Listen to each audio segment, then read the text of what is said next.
Nerdcast assemble! Stay dandy, baby.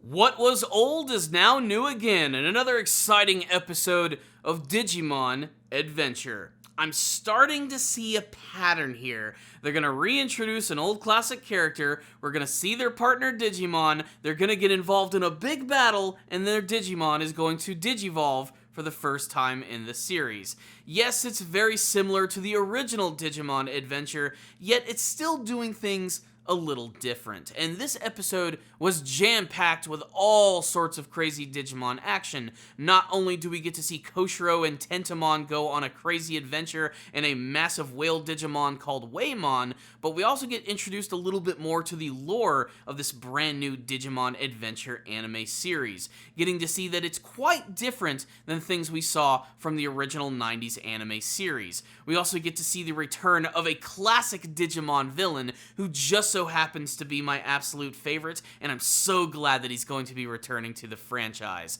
So, without further ado, let's go ahead and jump right into this episode. So, this was kind of an expositional dump kind of episode, getting to learn about the history of the digital world itself, and that's all because Taichi and Sora discover these ancient ruins, and they find this like floating feather, which suddenly takes the form of this weird dragon bird-like Digimon, who decides to tell them a little bit more about the history of this world and how in the past there was this massive battle which happened between the forces of light and dark, these evil Digimon and these good Digimon.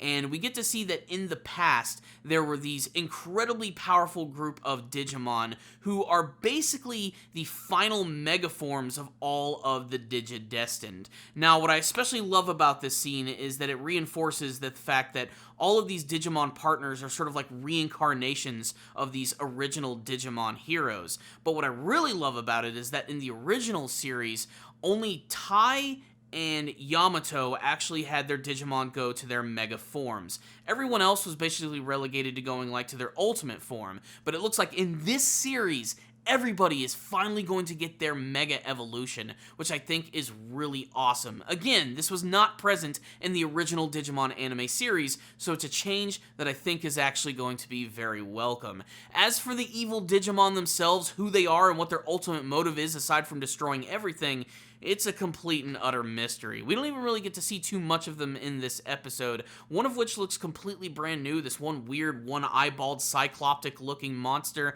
I don't even know what it is, but the end of the episode makes it very clear that these evil Digimon are being led by none other than the evil Devimon. Yes, Devimon is going to be returning in the series, and he was always my favorite villain from the original Digimon anime series, and he definitely was probably featured the least. He was in the shortest arc of the series, but I just love the design of his character. He's just so incredibly evil looking, and while I did like a lot of the other villains a little bit more in terms of motivation, like say Myotismon or even the Dark Masters from the very end of the original series, Devimon is what sort of like set off the entire series, and I really hope that they're going to utilize him in a much more stronger fashion in this show right here. I mean, it's very obvious that the pacing is going a little bit slower in this show, and they might be focusing on one more larger arc as opposed to multiple ones, so I think this is going to be a great way to show off why Devimon is such a powerful Digimon and such an evil character. I mean, he's just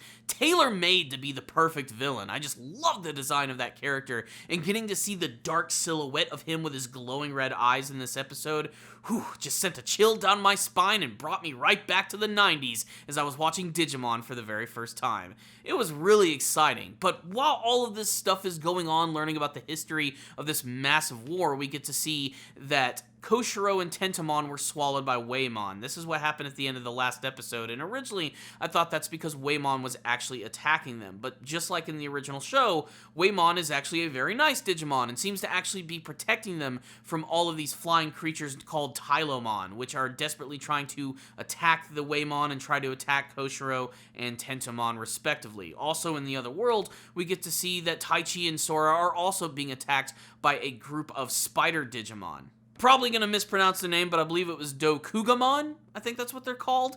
I thought that maybe they should just call them Tarantulamon, but that's basically what they are, and they're also joined by the return of another classic Digimon villain who goes by the name of Ogremon, who looks just as ridiculous as he did in the 90s show, and pretty much seems to have the same thing where he's working directly for Devimon, and I wonder what they're actually going to do with his character in this show. If he's just going to continue to be the dumb, bumbling sidekick of the main villain, or if they're actually going to try and make him a little more threatening.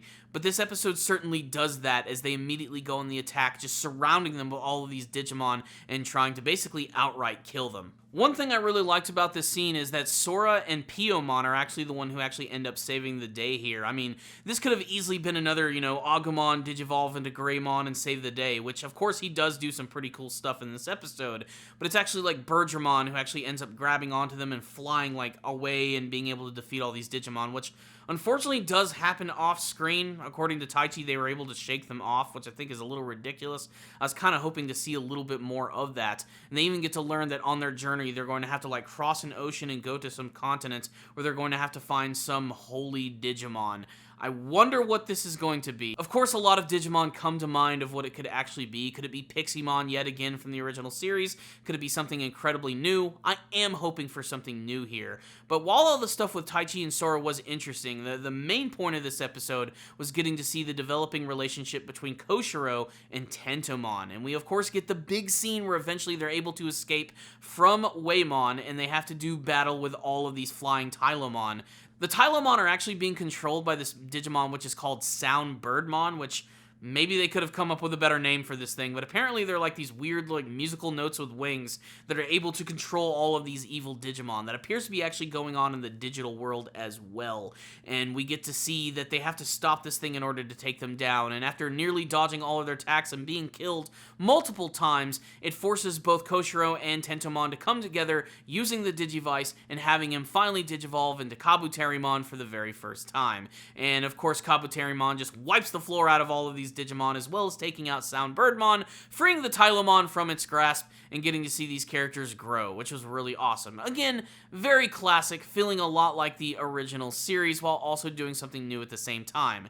It is again worth mentioning that both Koshiro and Tentomon, Kabuterimon, are actually still in the network, and they make it pretty clear in this episode that the network is sort of like a link to the real world. It's what sort of connects the actual human world with the digital world, and it's what these evil Digimon are actually trying to do, is they make their way through this network to make their way to the real world so that they can eventually corrupt that one and take it over altogether. These evil forces are trying to take over basically every realm of existence within the Digimon series, and that is pretty freaking creepy. It's of course something pretty similar to the original show, but the fact that they're doing it so early on in this shows that things are going down a little differently. So Koshiro and Kabuterimon continue their adventure. Taichi and Sora get prepared to cross the ocean, but not before we're reintroduced to another classic character from the series. At the very end, I was very happy to see Palmon return, and it looks like she's already teamed up with Mimi from the original series, and it looks like they've already been going on adventures already. Now, if there's ever a character that needed to be reinvented just a little bit, I think it's Mimi. She was without a shadow of a doubt my least favorite character from the original show, and this is going to be a good opportunity to actually make her kind of freaking interesting.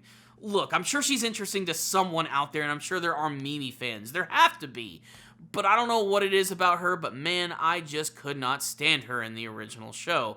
But again, we'll get to see. They seem to be doing things a little different in this adaptation of Digimon, and so far, I approve. So what's the rundown on this episode of Digimon Adventure? The series continues, and it continues to be a lot of fun, being a mixture of old and new and being incredibly nostalgic all at the same time. It also reminded me that while I really love Digimon, I can almost never remember the names of these monsters. It's not like Pokemon where I can always remember who they are. With Digimon, I constantly have to be reminded and look things up. But again, Digimon monsters are always so varied in terms of their designs and what they can actually be, and the fact that there's just so many of them, so that's always really interesting. And there were a number of different Digimon throughout this entire episode. This one was actually jam-packed with all of that stuff, so if you're looking for a lot of crazy, freaky digital monsters, then this is the episode for you.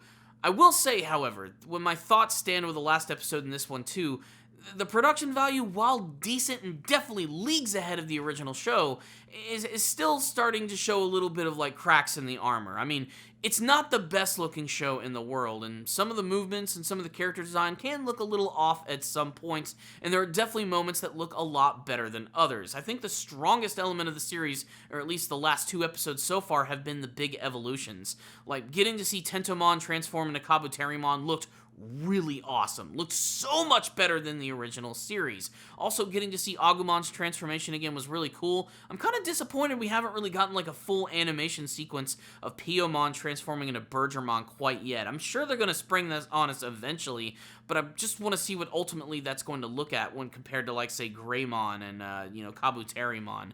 Kabuterimon is also really cool, and he's always been one of my favorite, like, bug-looking Digimon, being incredibly intimidating and monstrous-looking, and he kind of reminds me of, like, what would happen if, like, Akira Toriyama decided to design, like, a Digimon. He just kind of has, like, that same sort of look to me. And this episode also, again, like I said, confirmed we're going to see mega forms of these, so I can't wait to see his mega form in the show. They already sort of showed, like, a good, like, look at it in this episode, and promising us that we are going to see a lot more of these in the future, so that's pretty awesome in and of itself, and it gets me really excited to see more of that. So, yeah, I totally love that. And, of course, Devimon returning. Like, that's what, honestly, I think has me the most excited. I was kind of afraid they were going to try and go with, like, a brand new villain, which, again, would be interesting and something nice and fresh.